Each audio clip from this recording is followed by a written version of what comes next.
Hello and welcome to Talkin' Baseball. The Texas Rangers are World Series champions. We're going to talk all about it. Boom, boom, boom, boom, boom. Boom, boom, boom, boom, boom, boom, boom.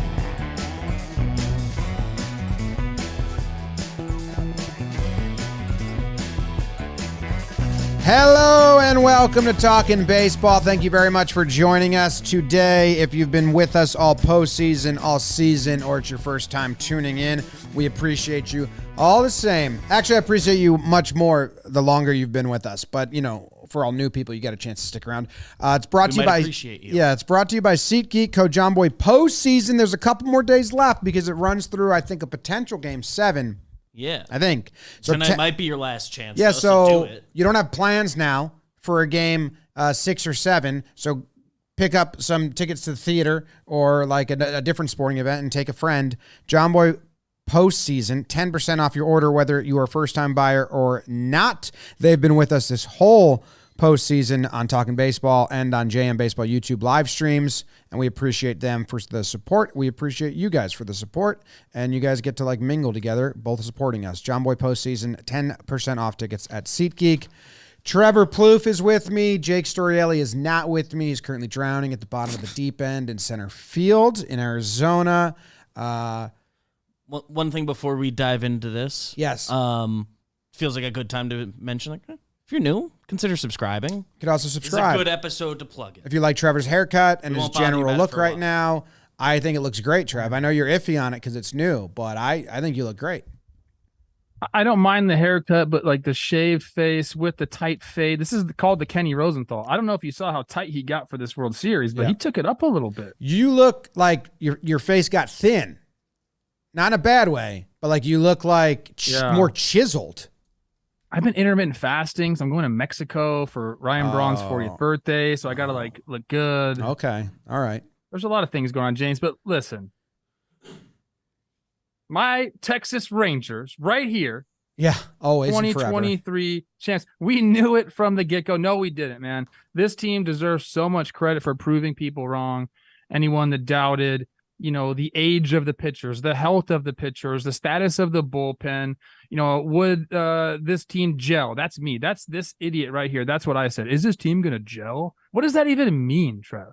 They gelled in the best way. They kept making moves. I put out a tweet today about it. Like, they just did everything. Like, they explored all areas to get better, and they got better very quickly because of it. So if you're a fan of any other team and your front office says, you know what, guys, I think we're going to take a little bit of time here, and, you know, it's not going to be good for the next 5 years, point to this and say, well, the Rangers did it in 2 years.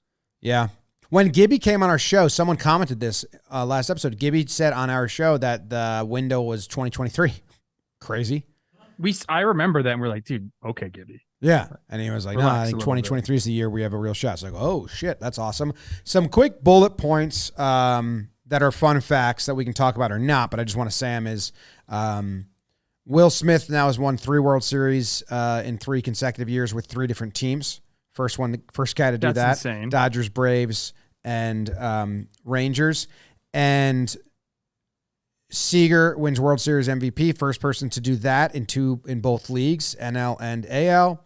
Bochy wins his 4th World Series, and that's pretty cool. So just some fun math right there. We can talk about this game a little bit. I know that you want to. Are we calling it a burn or maybe like a seance? It's a burn poem. It's just like a seance. Yeah. Like, it's a congratulatory burn poem. We can play the music. I'll read it off. We'll get into the game. Okay. I think Bochy might be going by the name Bucci tonight as he's partying. Yeah. Jake's been dying to see him in his undershirt. Wow. If you want to do it, I'm ready. People, bear with me. I know Jake's the king of this, but we're going to find out where Jake is in this poem.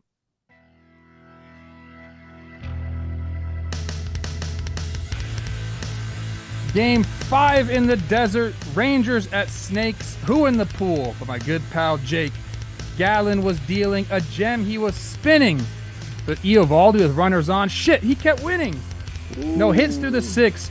Here comes the third time through. It's true Torrey isn't cash, but what would he do? Leave him in, we all shouted. We demanded, we stated. 3 batters later, and the first run was plated. For more in the 9th, this one is on ice. Semien woke up, and Paul Wall paid the price. Oh. So congrats to the Rangers. Was it ever in danger? Jake's now dead in that pool. I still had to put out this banger. Let's go, Texas! Very nicely done. Very nicely done. You always kind of go into like Rudolph when you get into poem phase. Yeah, that's all I got. Yeah, Your poems, or not Rudolph, Christmas. not Rudolph. Night Before Christmas. It's my cadence that I have. That's the only one I got. Yeah, I like that. Like your rap style is just Night Before Christmas, and that's it. That's it. That's fair. That's fine. It's a poem, not a rap, by the way. Not a rap. Not a rap, poem. This game was interesting. Gallen was nasty as no hits through 6, but he had to face Eovaldi, who was bending and not breaking, like constantly runners on. They even tried to snake him twice, and a lot of people hate the bunting, so it's probably going to be a talking point. But in the first inning, you get Corbin Carroll on. I said to the guys in the chat, or the room with me, I was like, he better fucking steal, otherwise I'm out. And he steals right away. So, okay, good. He knew the rules. Then they try to bunt. The 2-hole guy tries to bunt. Eventually, he moves him over with a base hit. The 2-hole guy, I said. Marte. Tell Marte. And then later on in the 3rd inning, I think it was, they have Moreno bunt to move him to second and third with 1 out, and that ended up not working. A lot of people hate bunting, and they don't like taking your bat out of your 2-hole hitter, and then your 5. What's Moreno hitting? 3-hole hitter. He was hitting 3, yeah, 3-hole hitter. So I guess because the other equation is talking about the bullpen and Gallen and like those, but you got to talk about the offense first. They didn't score any runs. In my opinion, that's what they've done. That's how they've won games. Longo hasn't bunted in a decade, and he laid down a bunt, and it led to runs for them. So it's kind of what they've been doing. So at this point, to criticize them for it, I think is not totally fair. It didn't work, though. Yeah, I mean, that's kind of their MO. They've done that. It's the embrace chaos. That's I like that mantra. I think it's good. I think it works, but you got to come through with runners in the scoring position. You're just trying to get as many chances as possible. They're 0 for 9 tonight. And I've been on the field, James, many times where our team hasn't hit with runners in scoring position. And you look up and you got all these chances, you got no runs on the board. All of a sudden, the other team gets their first chance with runners in scoring position, and they get a knock, and you're like, fuck, man.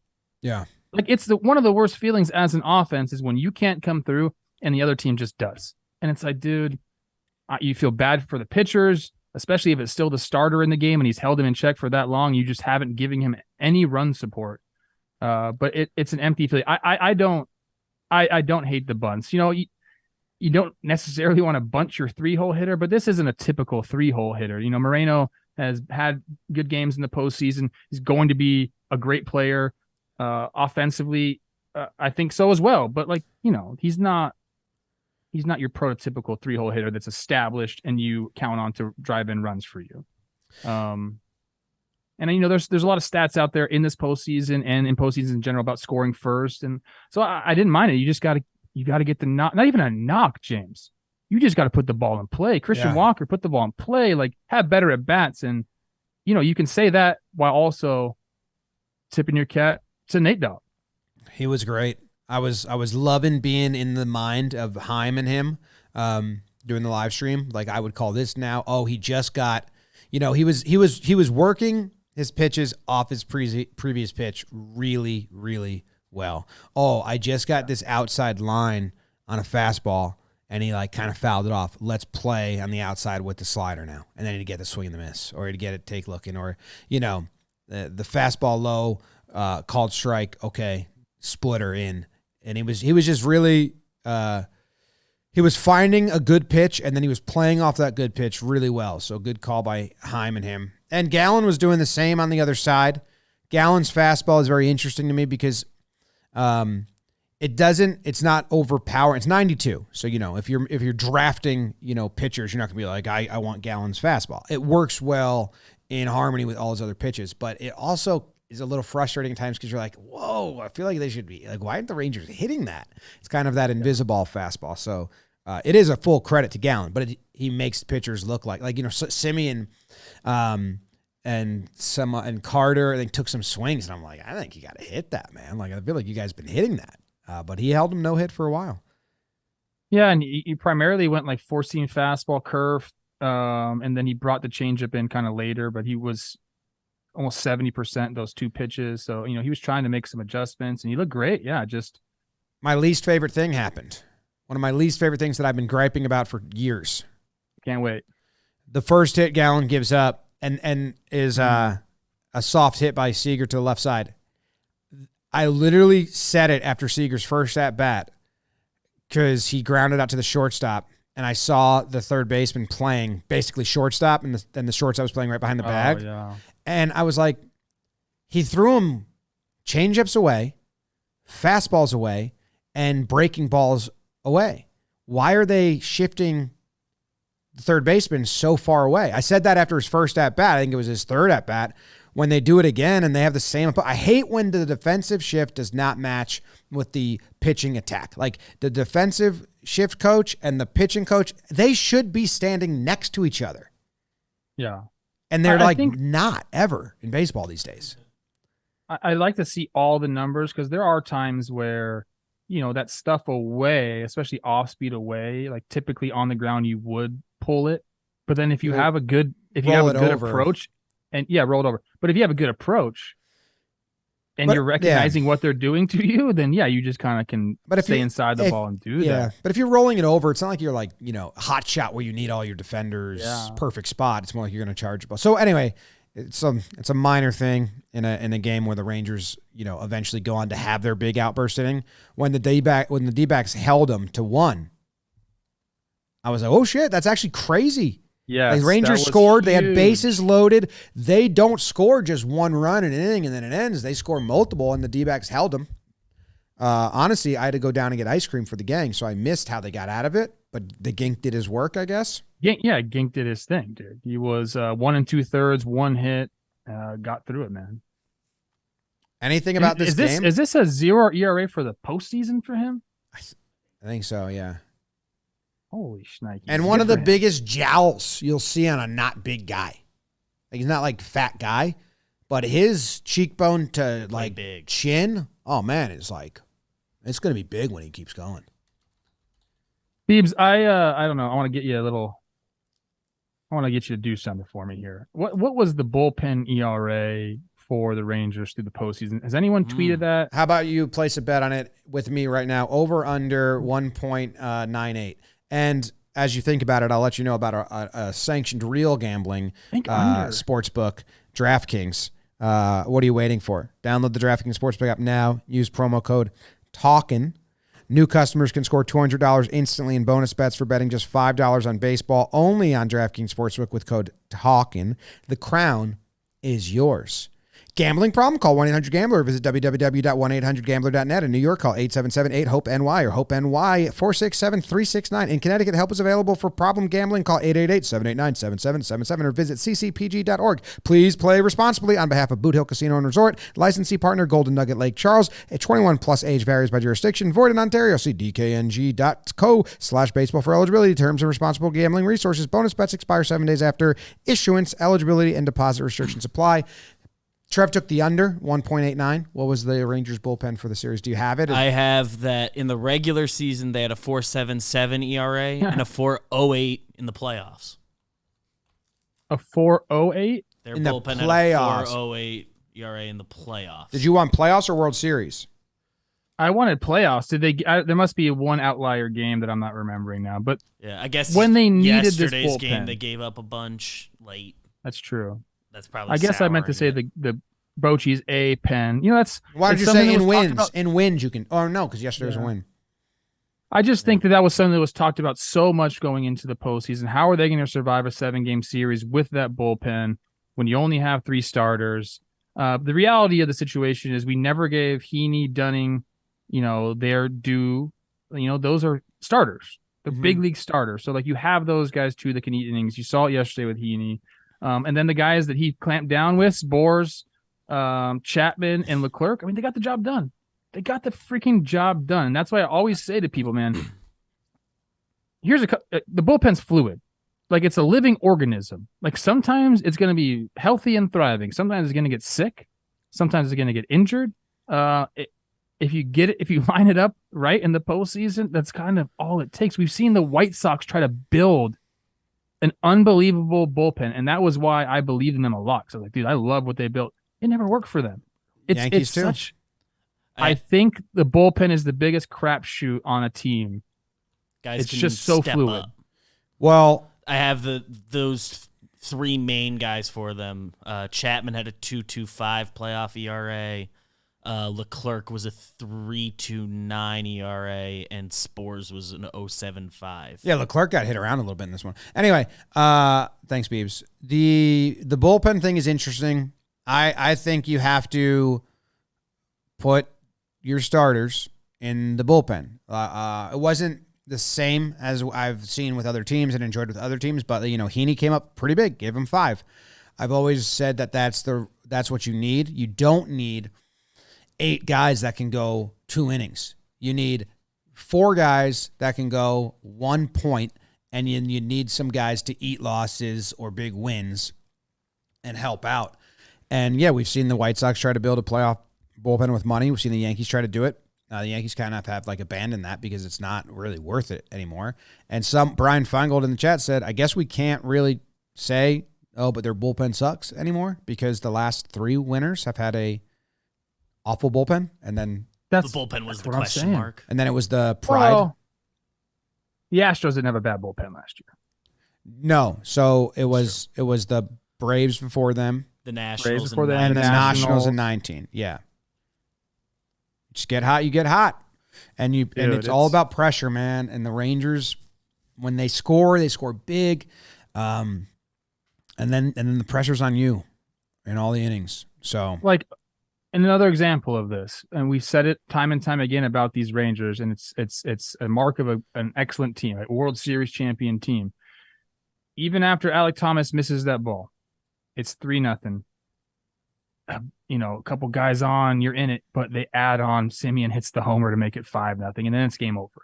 And then it's game over. And that's what good teams do. When you give them a chance to add on, they do. They take advantage of mistakes. I'm stoked for this Rangers team. I just think that they proved me wrong. Like, you can bring up the receipts all you want. I don't care. I don't give a shit, man. I didn't believe in them. So what? Like, as the season went on, they started to gel. When they got hurt, they went out and added. It was like a thing of beauty as a baseball fan to see an ownership group and a front office continue to put, the gas pedal down. Fuck it. We're not like, you see, how many times have we seen over the last couple of years some injuries happen to some key players and teams shut it down and might sell at the deadline? Like, that just wasn't the case here. Like, they believed, man. And they said, we can do it. And not only did they just go out and get like some people, like, think about like who they relied on in the postseason. They went out and like traded for those guys. Like, Monty's a guy like that. Like, Chapman, they relied on him. Whether you want to believe it or not, they did. Like, they did it, man. I'm stoked for the guys that have been there a long time in that organization. I'm stoked for the guys that chose to go there in free agency. I'm stoked for the guys that got lucky and got traded over there. I'm stoked for Bruce Bochy that coming off the couch and just winning a World Series. Like, how awesome is that for his legacy? I don't know, man. That's awesome for Bochy. I mean, yeah. And old managers, that continues to be a pretty big thing. I mean, I don't know, Mattingly and Mattingly, probably Buck Showalter, even though he just left the Mets. He's rumored to go to the Angels. We'll cover all the offseason stuff. Ron Washington rumored to be up for managerial jobs and positions. Old managers are going to be in. They've been in. Why. La Russa kind of ruined it for people. And, well, Showalter, didn't do his thing. First year, we were still praising. Yeah. That was Raccoons. yes and no. I have no idea. I still think someone's going to give him a shot, though. Some stat lines for the people at home.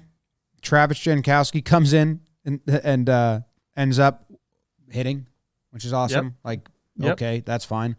Corey Seager wins the MVP. 306 batting average, 442 on base percentage, 1.135 OPS. He finishes with 6 home runs in the postseason. Now, Garcia had 8 home runs in the postseason, and he had a higher slugging than Seager, higher batting average, but the on base was less. Seager wins the MVP. 6 doubles, 6 home runs for Corey Seager. Jesus. The 2 bats that he used all year. I mean, think about that. Yeah. That's awesome. Evan Carter. Oh my 309 batting average in the postseason. He had a lot of doubles. What do you have? 8 doubles, 1 homer, 509 slug, 433 on base percentage. That's pretty wild. Can I say something to Evan Carter? Say it. Like, I don't mean to be mean, bro, but it's all downhill from here. Yeah. Yeah. Well, I don't know, man. Like, They might are have you been saying kidding me? that. They might have been saying that to Bregman back in the day. No, okay. Yes. There's no more up. Like, you can't get any higher, bro. So Yeah. you're either plateaued or you're going downhill. But if Just enjoy it. Are Yeah. you kidding me? Your first taste of like ball is this postseason run where you end up hitting in the 3 hole and winning the World Series in 5 games. If you listen to guys like Bregman or Jeter that win it in their first year, they say that it makes it hard, more like desirable. Like people like, you relax, like, no, dude, because now it feels like such a failure if we don't go back and do it again. It feels like, what was all this fucking worth when you've like done it? So interesting to see. But I always enjoyed that perspective of like them like, no, dude, it drove me way more. So I love it. I like I mean, he that. looks like a guy that's driven. He seems just like a freaking baseball rat. So I love Evan Carter. I'm just trying to give him a hard time because, dude. I mean, yeah, it's perfect. He played crazy. 18 games or whatever. My numbers that I'm looking at now looks like 40 total games, 23 of those in the regular season, and today was the 17th playoff game of his career. And hold on, can I give a huge shout out to my dude that this is like a personal pride win for me, because I've had, and I know no one here listens to Talkin' Yanks, and this isn't Talkin' Yanks, but I have been, and Jake and I used to get in debates over this, singing Jordan Montgomery's praises since he was a rookie. Not as an ace or a stud postseason pitcher, but like a very valuable innings eating, gives you distance, consistent, has pitches. I thought he could take the step up. The Yankees got rid of him. I kind of didn't like that. I love Jordan Montgomery. He led the Rangers in innings pitched this year by beating Nathan Eovaldi by an out. 31 innings pitched, 30.2 for Nathan Eovaldi. He pitched so well, man. He had a 2.9 ERA in the postseason. He had a 1.3 whip. He started 5 games, 2 quality starts, 3 wins.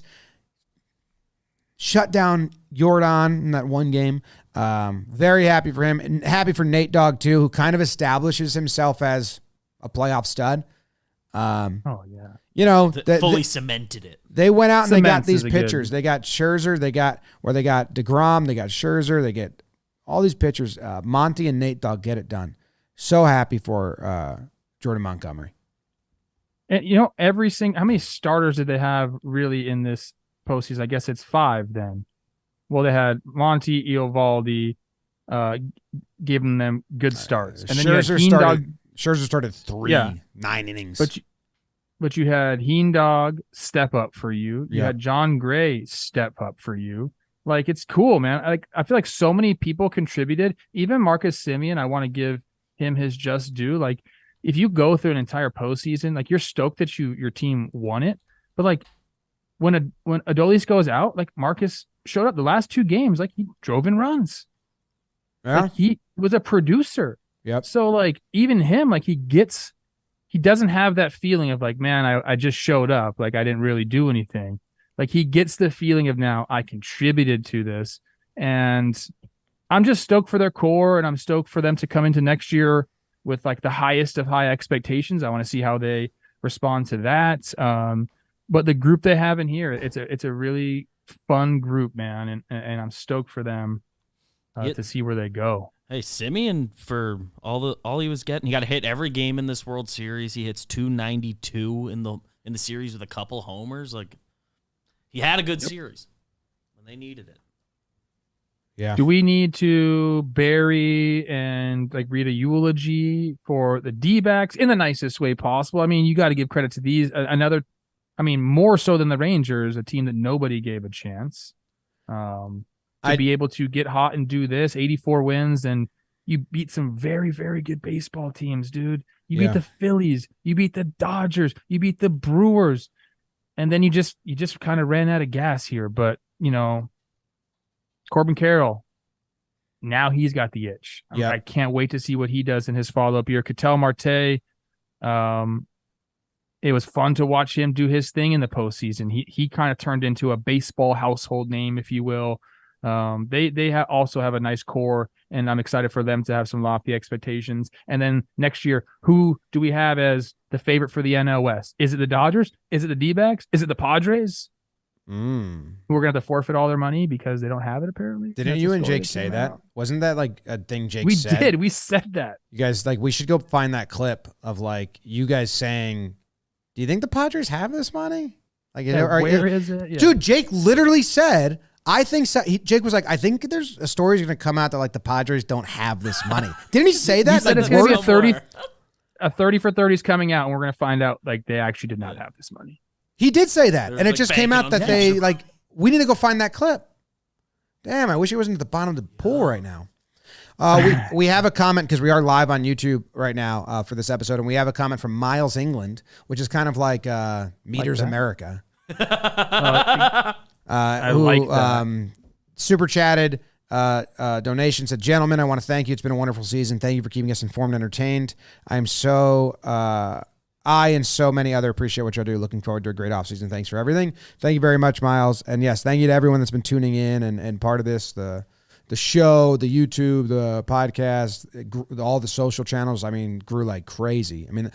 The social channels grew insane this year. Yes. Not that the other stuff didn't. It's all been great, but insane. So our social team kills it as usual. Thank you to them and all you guys. And if you want to do some more in the D-backs,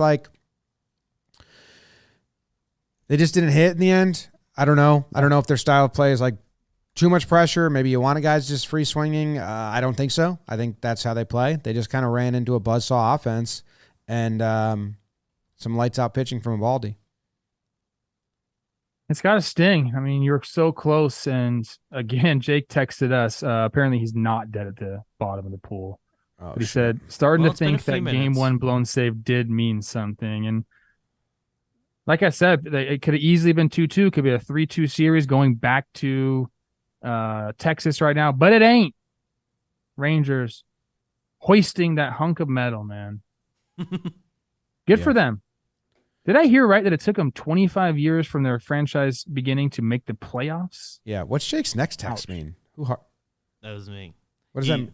He's saying he only would have missed this step for the warehouse games and #ad meaning promo warehouse. Free ad for the warehouse.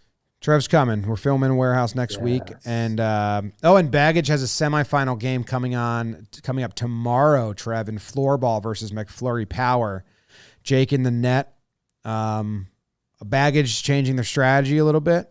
I started to find the net in the quarterfinal game. So I am starting to play more offense, thinking that McFlurry Power, K-Mac, and Steve Dangle, Chelsea Dinnan, Nick, they spread the floor out. So I'm going up top, see if I can put some in. Good game. I don't know if you've tuned in to any of these games, Trev, but Chris Rose is doing a comedy show. They're doing great, yeah. And Pavel Barber too, but it's unbelievably funny. C-Rose is the best. If you like what we do on Talking Baseball, again, subscribe for us. We really haven't asked that a lot, but as we got around 100K, we wanted to do it. You would love the Warehouse games. It's a cross between real live sports, WWE.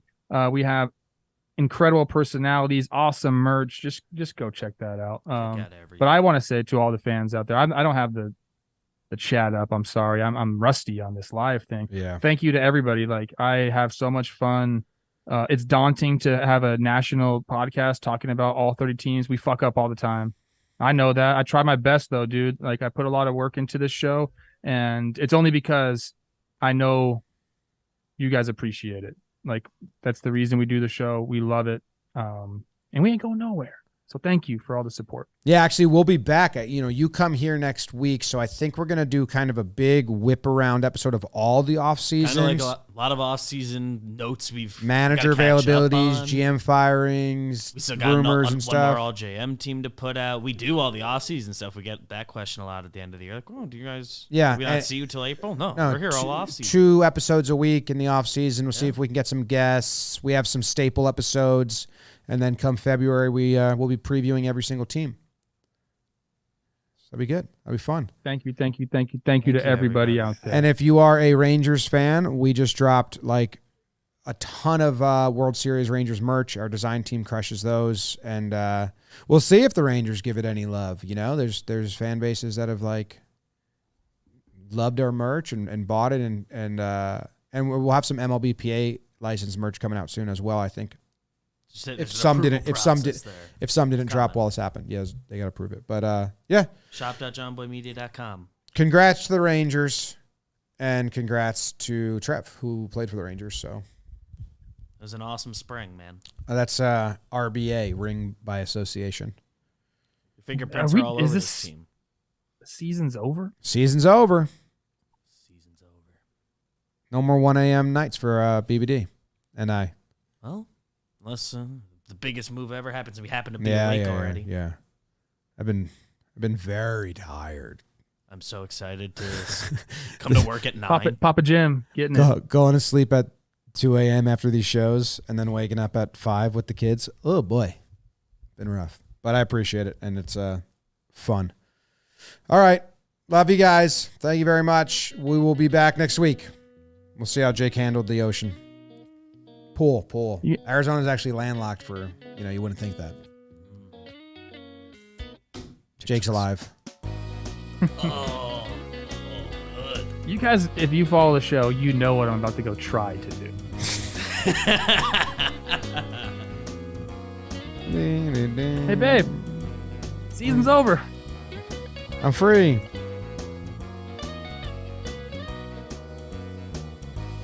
Love you all.